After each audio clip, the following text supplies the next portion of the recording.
Shalom, Bapak Ibu Saudara-saudara yang saya kasihi di dalam Tuhan. Hari ini kita akan masuk dalam pembahasan Kitab Hagai. Kitab Hagai ini cuma terdiri dari 2 pasal, saudara-saudara, tapi memiliki kisah yang sungguh luar biasa dan pastinya akan bisa menjadi berkat buat gereja Tuhan hari-hari ini. Nah, mungkin saudara selama ini sering melewatkan Kitab Hagai, tapi yuk hari ini kita mau belajar lebih lagi tentang apa sih yang Tuhan taruh dalam kehidupan Nabi Hagai untuk disampaikan dan bisa menjadi berkat bagi umat Tuhan, terutama khususnya untuk kita hari-hari ini. Mari kita siapkan hati kita tundukkan kepala dan kita datang ke hadapan Tuhan. Terima kasih Tuhan. Ora paralaya she, hinaralaya shanda, kirabaya. Kami datang Tuhan, kami bawa hati kami. Terima kasih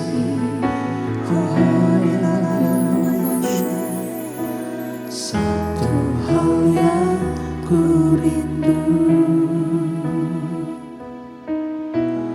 berdiam di dalam rumah-Mu. Satu hal yang ku pinta, menikmati bait-Mu Tuhan. Satu hal yang ku rindu, berdiam di dalam rumah-Mu.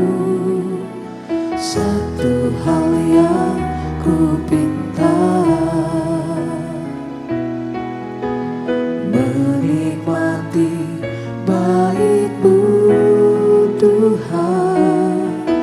Lebih baik satu hari di pelataran-Mu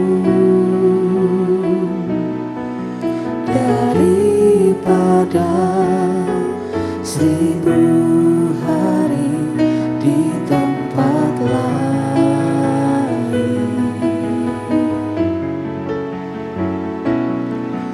Memuji-Mu, menyembah-Mu, Kau Allah yang hidup,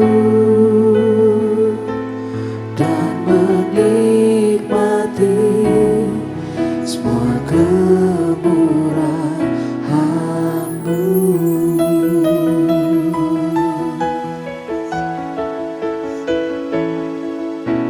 Satu hal yang ku rindu, berdiam di dalam rumah-Mu. Satu hal yang ku pinta, menikmati bait-Mu Tuhan. Satu hal yang ku rindu, berdiam di dalam rumah-Mu. Satu hal yang ku pinta, menikmati bait-Mu Tuhan. Lebih baik satu hari di pelataran-Mu daripada 1000 hari di tempat lain.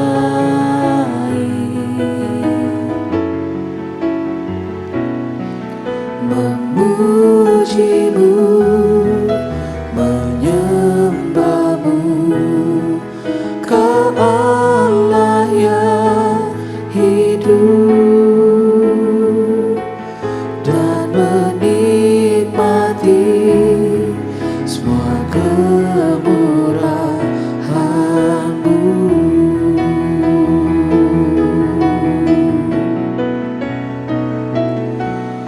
Lebih baik satu hari di pelataran-Mu daripada 1000 hari di tempat lain.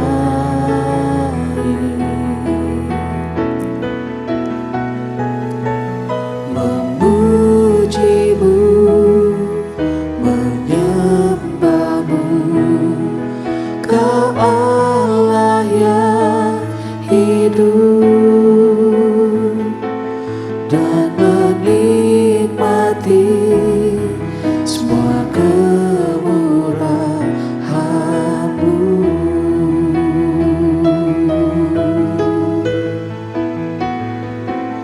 Dan menikmati semua kemurahan-Mu.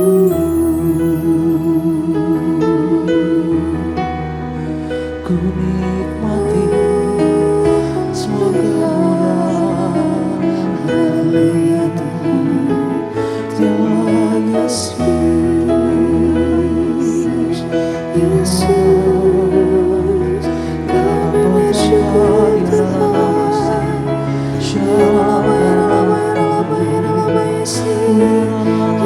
Shalom,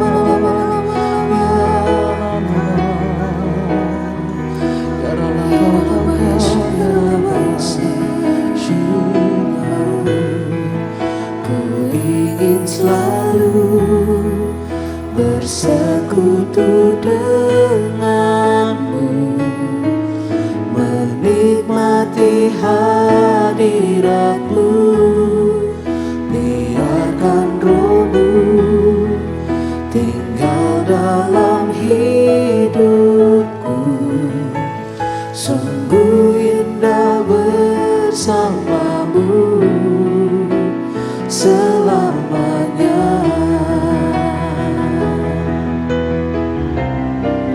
Ku ingin selalu bersekutu dengan-Mu, menikmati hadirat-Mu. Biarkan Roh-Mu tinggal dalam hidupku. Sungguh indah bersama-Mu. Ku ingin selalu bersekutu dengan-Mu, menikmati hadirat-Mu. Biarkan Roh-Mu tinggal dalam hidupku. Sungguh indah bersama-Mu.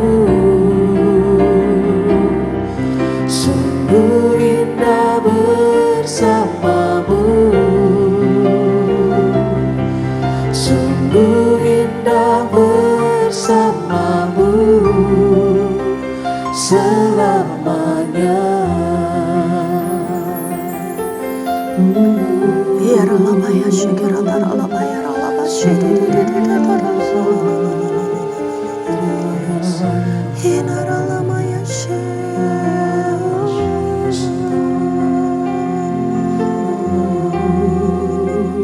Kira Paralabaya Ralabaya Shikara Taralabaya Kami datang di hadapan-Mu Tuhan, kami bawa hati dan hidup kami untuk boleh mendengar, untuk boleh melihat segala sesuatu yang hari ini Tuhan mau nyatakan melalui pembelajaran dari Bible Study hari ini Tuhan.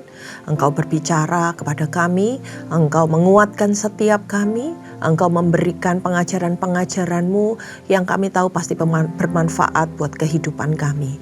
Terima kasih ya Roh Kudus, Engkau yang senantiasa menyertai kehidupan kami, mampukan kami untuk menjadi umat yang layak di hadapan Tuhan. Hanya di dalam nama Tuhan Yesus, haleluya, amin. Oke saudara-saudara, hari ini kita akan masuk dalam Hagai 1 dengan judul perikop pertama adalah seruan untuk membangun kembali rumah Tuhan. Nah, setelah nubuatan Nabi Yeremia tergenapi bahwa pembuangan bangsa Israel itu akan berlangsung selama 70 tahun. Dan setelah itu mereka akan kembali ke tanah Yerusalem. Yaitu ketika pada zaman Raja Kores mengizinkan orang-orang Yahudi yang ditawan untuk mereka boleh pulang ke tanah mereka sendiri. Nah, dicatat pada masa itu ada sekitar 40.000 orang Yahudi boleh kembali ke tanah tempat mereka, tempat kelahiran mereka. Dan kemudian mereka mulai ingin membangun kembali bait suci yang sudah dihancurkan. Nah, tetapi saudara-saudara, ketika mereka ini hendak membangun bait suci, banyak pihak-pihak yang menghalangi dan menentang pembangunan bait suci tersebut. Karena mereka itu nggak ingin bangsa Yehuda ini menjadi bangsa yang kuat kembali. Karena bangsa-bangsa lain pun mengakui bahwa Allah yang disembah oleh mereka itu adalah Allah yang dahsyat. Sehingga mereka menghalangi pembangunan bait suci. Mereka menghalangi mereka untuk bisa mempersembahkan sesuatu kepada Allah mereka. Dan ketika pada zaman pemerintahan Raja Darius ini mendukung orang-orang Yahudi supaya mereka boleh memulai pembangunan bait suci. Nah, posisi Nabi Hagai adalah orang yang memperingatkan bangsa Yahudi, orang yang menasehati dan mendorong mereka untuk mereka boleh melakukan dan menyelesaikan pembangunan bait suci yang pada masa itu sudah hancur bangunannya. Dan Nabi Hagai ini mendorong mereka untuk mereka mulai kembali membangun bait suci Tuhan. Nah, mari kita masuk di dalam ayat yang pertama.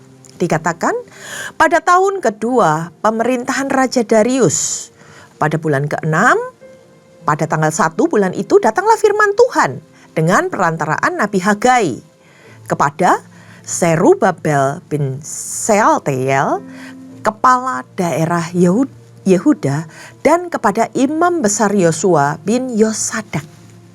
Bunyinya adalah di ayat yang kedua. Nah, kitab Hagai ini saudara-saudara merupakan kitab pertama setelah periode masa pembuangan. Jadi Hagai ini mencatat dengan detail dan persis tanggal-tanggal serta waktu ketika dimulainya tulisannya, ketika dimulai segala sesuatu yang menyertai pembangunan bait suci. Nah, Raja Darius ini digambarkan sebagai seorang penguasa yang panjang sabar. Dia punya perasaan halus, ringan tangan, dan selalu berbuat kebaikan pada masa pemerintahannya. Salah satu bukti kebaikan dari Raja Darius ini adalah ketika pada masa itu dia melindungi orang-orang Yahudi dari teror, dari ancaman musuh-musuh mereka ketika mereka hendak ingin membangun kembali bait suci. Dan dikatakan pada bulan pertama datanglah firman Tuhan itu melalui Nabi Hagai. Hari pertama itu jatuh pada bulan yang baru. Nah, biasanya mereka peringati sebagai hari raya oleh bangsa Israel. Nah, Nabi Hagai ini saudara-saudara memberitakan firman Tuhan di tengah-tengah bangsa Yahudi ketika mereka mengadakan perayaan tersebut. Firman Tuhan ini dicatat, ditujukan kepada Zerubabel. Zerubabel ini adalah cucu dari Raja Yoyakim yang turut dalam pembuangan ke Babel. Nah, dia ini adalah pewaris tahta Daud. Kalau menurut terjemahan Lembaga Alkitab Indonesia, Zerubabel ini dikatakan sebagai bupati atau juga kadang disebut sebagai gubernur, orang yang memimpin wilayah tersebut. Sedangkan Yosua bin Yosadak itu adalah seorang imam. Dia memiliki gelar keimaman sebagai the great priest atau seorang imam besar. Imam yang memimpin jalannya ibadah. Dan Yosua ini bertanggung jawab terhadap masalah kerohanian masyarakat Yahudi di Yerusalem pada masa itu. Kita lanjut di ayat yang kedua. Beginilah firman Tuhan semesta alam, bangsa ini berkata, sekarang belum tiba waktunya untuk membangun kembali rumah Tuhan Nah, ini seperti sebuah ejekan kepada bangsa Yahudi. Tapi kata-kata ini bukan dari Hagai, melainkan dari mulut Allah yang ditaruh dalam bibir Nabi Hagai untuk diucapkan dan diperkatakan kepada bangsa Israel pada masa itu. Disebut dengan bangsa ini, bukan bangsaku. Nah, karena mereka adalah umat Tuhan yang tersisa dari sekian banyak, mereka ini tersisa dan mereka boleh kembali. Ada beberapa tafsiran yang menyampaikan mereka ini disebut sebagai kata mereka ini karena mereka itu adalah orang-orang berdosa yang masih diizinkan Tuhan untuk kembali. Untuk itu disebut dengan kata mereka ini. Nah, bangsa ini mengatakan bahwa sekarang belum tiba waktunya untuk kami membangun kembali rumah Tuhan. Dan ini dipakai sebagai sebuah sindiran yang diulang oleh Nabi Hagai. Kata-kata dari mereka ini. Bahwa belum tiba waktunya untuk kami membangun rumah Tuhan. Mengapa umat bangsa Yahudi waktu itu menyatakan bahwa ini belum saatnya? Posisi itu mereka baru balik ya saudara-saudara dari pembuangan. Menurut pemikiran mereka, sejak mereka kembali dari pembuangan, mereka itu pengen bebas dulu. Mereka tidak ingin terikat pada kewajiban-kewajiban tertentu. Mereka ingin menikmati masa kembalinya mereka ini. Mereka bahkan mungkin berpikir untuk fokus membangun keluarga atau rumah tangga masing-masing. Dan ada kemungkinan saudara-saudara, mereka juga sedang bertanya-tanya, siapa yang sebenarnya berperan dalam mengembalikan mereka dari tanah pembuangan ke tanah Israel? Apakah yang berperan ini Tuhan atau Raja Koresi yang mengeluarkan dekret untuk membebaskan mereka? Nah, mereka ini ragu, ada gak sih sebenarnya keterlibatan Tuhan dalam kepulangan kami ke Israel? Itu yang menjadi pemikiran mereka sehingga mereka berpikir gak perlu dibangun dulu. Kemudian ditegur oleh Nabi Hagai. Kita lanjutkan di ayat yang ketiga. Lalu datanglah firman Tuhan dengan perantaraan Nabi Hagai, bunyinya, apa sudah tiba waktunya bagi kamu untuk mendiami rumah-rumahmu yang berlapis papan, sedangkan bait ini masih berupa reruntuhan. Nah, melihat kenyataan ini saudara-saudara, Nabi Hagai itu datang kepada mereka. Dia mengingatkan mereka, dia menegur mereka. Nabi ini adalah seorang perantara Tuhan. Nabi Hagai mengingatkan, jangan kamu memikirkan kepentinganmu sendiri. Kalian boleh kembali ke tanah tempat kalian lahir, tanah perjanjian Tuhan. Itu atas perkenanan Tuhan. Tapi sekembalinya Anda ke tempat asal kalian ini, orang-orang sibuk mengatur hidupnya, mengatur dirinya sendiri tanpa mementingkan pembangunan rumah Tuhan. Rumah ini tetap menjadi reruntuhan, kata Nabi Hagai. Bait suci itu tetap menjadi reruntuhan. Dalam bahasa Ibraninya disebutkan dengan kata arep, yang diartikan sebagai sampah atau hancur atau sesuatu yang menyedihkan. Jadi bait suci itu oleh Nabi Hagai diibaratkan sesuatu yang menyedihkan pada masa itu. Tapi kalian yang kembali, kalian sedang mementingkan kepentingan kalian sendiri dan mengabaikan kepentingan Tuhan.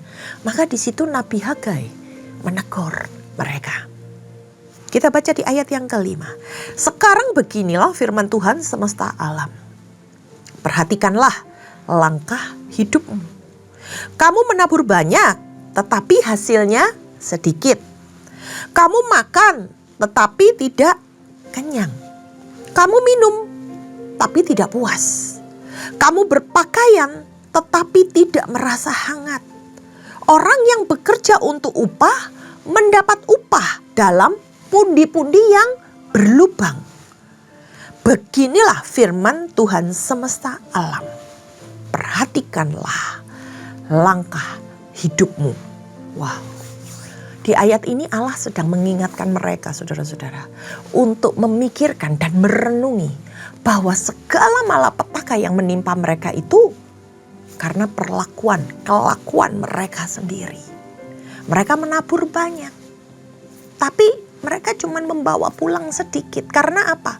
Karena ada kesukaran yang mereka hadapi dalam kehidupan mereka. Mereka makan banyak, tapi gak bisa kenyang-kenyang, saudara-saudara. Karena mereka gak pernah puas dengan apa yang mereka konsumsi. Mereka berpakaian mungkin berlapis-lapis, tapi tetap kedinginan. Karena sekalipun berlapis-lapis mereka tidak terlindungi. Mereka bekerja dengan keras, tapi pundi-pundi tempat untuk menyimpan uang mereka berlobang. Karena apa? Karena ada kerugian, karena ada kemalangan yang selalu menimpa kehidupan mereka. Dikatakan walaupun mereka itu punya kebutuhan jasmani, tapi ada sesuatu yang mengancam kehidupan mereka. Dan mereka itu tidak pernah puas ketika mereka menikmatinya. Nah, untuk itu Nabi Hagai menegur mereka.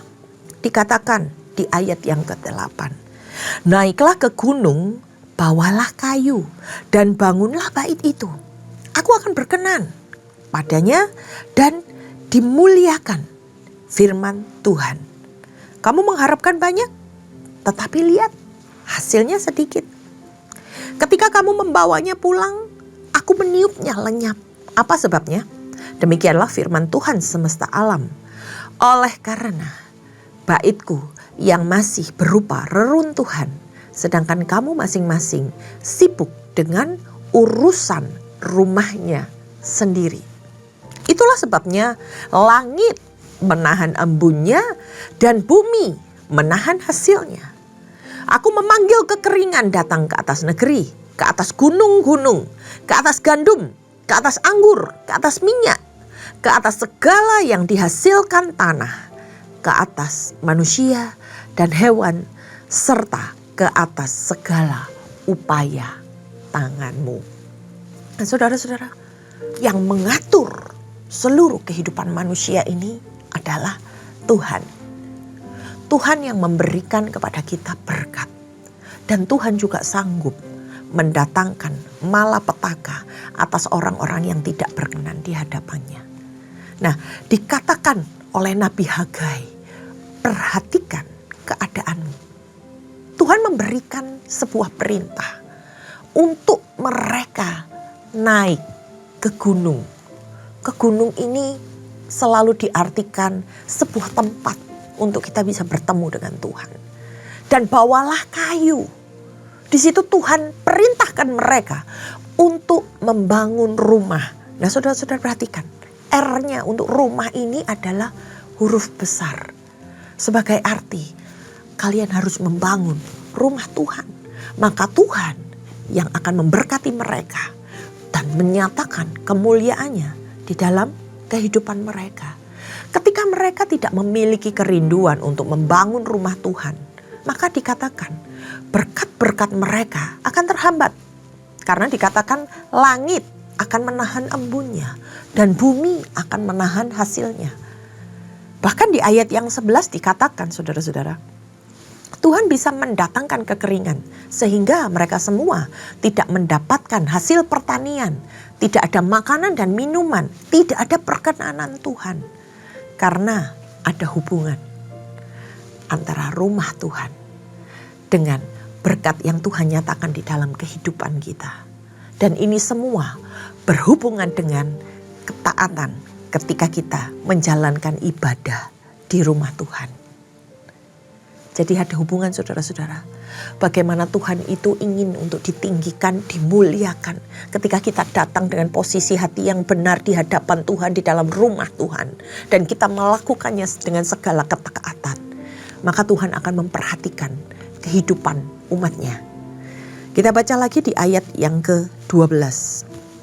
Lalu Zerubabel bin Sealtiel dan imam besar Yosua bin Yosadak dan semua yang tersisa dari bangsa itu mendengarkan suara Tuhan Allah mereka dan perkataan Nabi Hagai seperti yang diperintahkan kepadanya oleh Tuhan Allah mereka. bangsa itu pun takut kepada Tuhan. Mendengar perkataan Tuhan melalui Nabi Hagai, mereka ketakutan dan mereka tersadar. Perkataan yang diucapkan Nabi Hagai itu singkat dan sederhana, tapi penuh kuasa dan urapan Tuhan. Sehingga ketika mereka mendengar, mereka menyadari kesalahan yang mereka lakukan. Dan mereka memilih untuk menerima perkataan Tuhan dan melakukan perintah Tuhan. Pemimpin mereka pada masa itu adalah Zerubabel dan Yosua. Mereka menerima perintah tersebut dan segera meresponi firman Tuhan yang disampaikan oleh Nabi Hagai ini. Mereka menunjukkan ketaatan mereka kepada Tuhan. Dikatakan, lalu takutlah bangsa itu dan mengakui kuasa Allah yang lebih tinggi dari kekuatan dan kesombongan manusia. Ada pengenalan tentang kuasa Tuhan yang dahsyat. Dan mereka tahu itu bisa mendatangkan berkat ataupun kutuk. Di ayat yang ke-13, saudara-saudara. Berkatalah Hagai, utusan Tuhan kepada bangsa itu. Menurut pesan Tuhan demikian, aku menyertai kamu. Demikianlah firman Tuhan.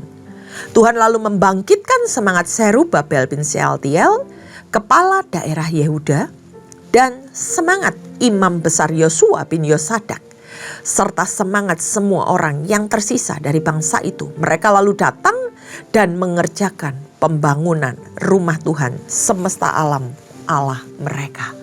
Nah, untuk mendorong bangsa ini melakukan pembangunan bait suci, Hagai memberi jaminan bahwa Tuhan akan menyertai pekerjaan mereka.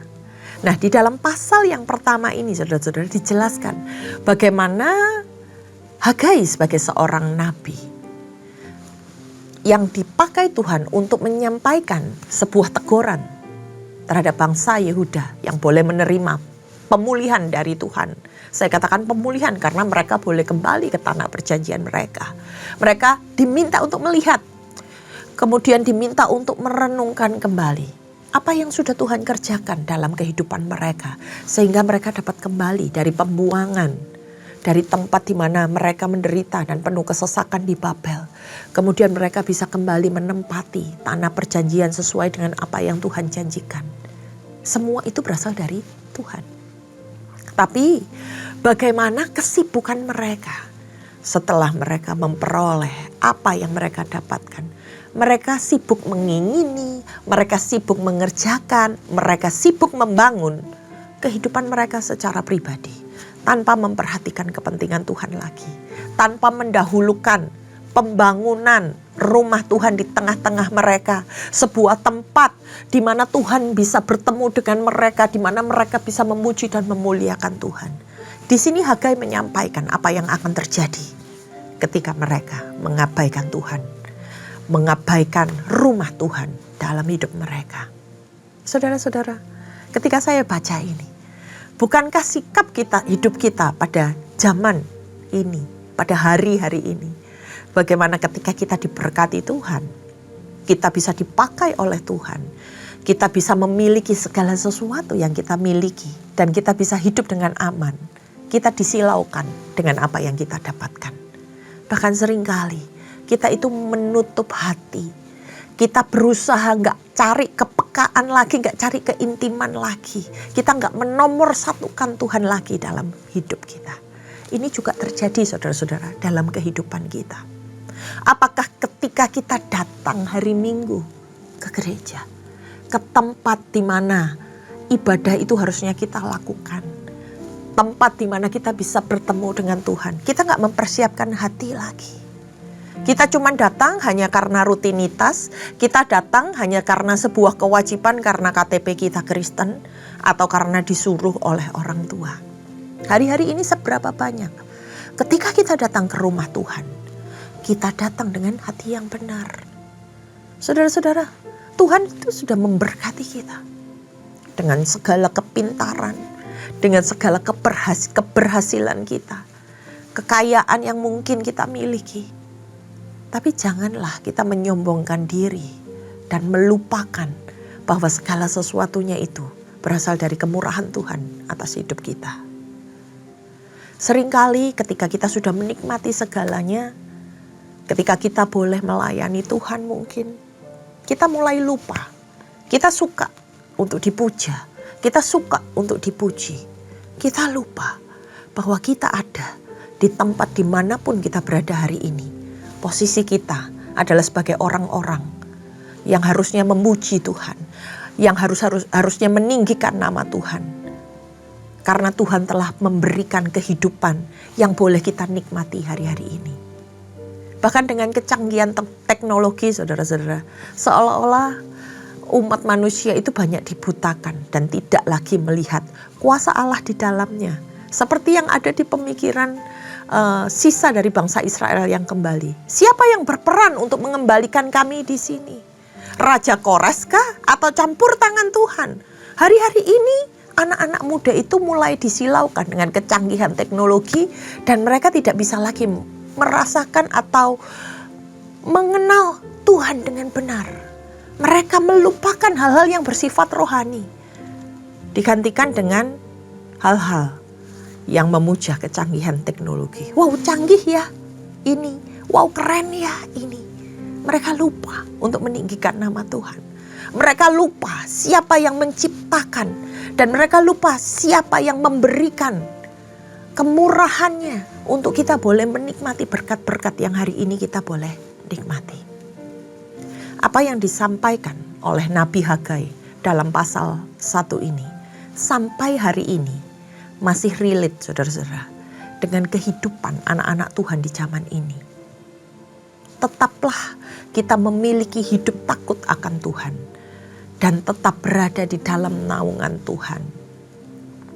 Maka Tuhan akan tetap menyertai kita semua. Jangan pernah kita disilaukan atau menyalahgunakan berkat yang Tuhan berikan di dalam kehidupan kita. Tapi utamakan Tuhan dan lakukan segala sesuatu dengan hati yang benar. Karena Tuhan melihat bukan hanya apa yang nampak dalam kehidupan kita, tapi Tuhan melihat hati kita. Tuhan tahu apa yang ada di kedalaman hatimu. Jika hari ini Anda merasa tertegur, jika hari ini Anda merasa ternyata saya sudah mulai menyimpang dari kehidupan yang benar di dalam Tuhan, mari kita responi firman Tuhan hari ini. Sekalipun ini kejadian yang ada di dalam perjanjian lama, tapi ini masih berlangsung sampai hari ini. Kedegilan hati manusia dengan apa yang mereka nikmati, apa yang mereka lihat, seringkali menjauhkan kehidupannya dari Tuhan. Tapi Tuhan bilang, ingat, bangun rumah Tuhan. Datang kepada Tuhan dengan hati yang benar, bukan hanya sikap yang benar. Maka di situ Tuhan akan menyertai kehidupan kita. Tuhan akan memberikan berkat-berkat-Nya. Dan ingat saudara-saudara, ketika mungkin kita salah dalam hati kita, datang di rumah Tuhan, datang melayani Tuhan, mungkin kita salah di hadapan Tuhan. Orang lain gak melihat saudara-saudara, tapi Tuhan melihat. Dan perlu saya ingatkan, Tuhan bisa mendatangkan berkat, tapi Tuhan juga bisa mendatangkan amarahnya ketika didapati umatnya tidak layak di hadapannya. Ini mengingatkan saya saudara-saudara, dan saya juga rindu kita semua sama-sama bisa menjadi umat yang layak di hadapan Tuhan. Untuk itu saya dan saudara hari ini ada di Bible Study. Jangan pergunakan waktu ini dengan sia-sia. Ketika kita mendengar, ketika kita tahu ada yang tidak benar, mari kita bereskan kehidupan kita. Dan biar nama Tuhan dipermuliakan melalui apa yang kita lakukan. Mari kita tundukkan kepala dan berdoa. Ampuni kami Tuhan. Jika Kau dapati kami mungkin selama ini sudah menyimpang dari kebenaran-Mu. Ampuni kami Tuhan. Jika Kau dapati Tuhan, kami ini merugikan Tuhan. Kami gak membangun apa yang benar, yang seharusnya kami bangun. Kami tahu penyertaan-Mu sempurna, dan karena kemurahan-Mu kami boleh menikmati segala sesuatu yang ada di muka bumi ini. Mari Tuhan, Engkau berperkara ya Tuhan di dalam kehidupan kami ya Tuhan. Kami mau naik ke gunung Tuhan. Kami mau datang ke rumah Tuhan dengan posisi hati yang benar ya Bapa. Kami ingin ya Tuhan memuliakan nama-Mu ya Bapa. Dan kami tahu ya Tuhan, ketika kami datang dengan hati dan hidup yang benar, maka Tuhan akan melimpahi kami dengan berkat yang datang daripada-Mu ya Bapa. Tuhan, biarkan kami melakukan apa yang menjadi bagian kami di muka bumi ini, sehingga kami ketika kami pulang dan bertemu dengan Tuhan, kami boleh membawa berkas-berkasnya. Kami boleh dikatakan umat yang layak dan berkenan di hadapan Tuhan. Mari Tuhan, Kau pegang tangan kami, Kau arahkan kehidupan kami ke depan, dan kami percaya ya Tuhan, Kau menyatakan kemuliaan-Mu dan kami boleh menjadi berkat buat setiap orang yang ada di sekeliling kami. Kami serahkan ya Tuhan seluruh kehidupan kami hanya di dalam nama Tuhan Yesus. Haleluya. Amin. Terima kasih saudara-saudara sudah mengikuti Bible Study hari ini dan kiranya kita semua diberkati. Amin.